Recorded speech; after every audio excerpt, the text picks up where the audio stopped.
અંજારથી એક મહત્વના સમાચાર મળી રહ્યા છે, જ્યાં અંજારમાં 80 વર્ષીય માતા પર દુષ્કર્મનો આરોપ લાગ્યો છે અને 50 વર્ષીય પુત્રએ દુષ્કર્મ આચર્યાનો આરોપ છે। શારીરિક રીતે અશક્ત એવી વૃદ્ધ માતા પર દુષ્કર્મ આચર્યાનો આરોપ છે, ત્યારે પુત્રની આ કરતૂતથી વૃદ્ધ માતાને બ્રેન સ્ટ્રોક આવતા હેમરેજ થઈ ગયું।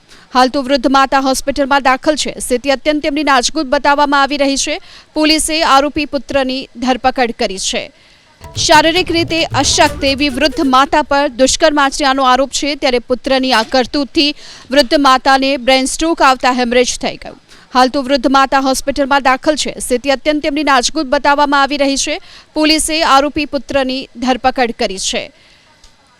વધુ વિગતો મેળવીએ સંવાદદાતા હર્ષદ ઠાકુર આપણી સાથે જોડાઈ ચૂક્યા છે। હર્ષદ, આ એક ખૂબ જ કહી શકાય કે એવી ઘટના છે કે જ્યાં એક માતા પર પુત્રએ દુષ્કર્મ આચર્યું છે અને હાલ આરોપીની ધરપકડ કરવામાં આવી છે। શું વિગતો?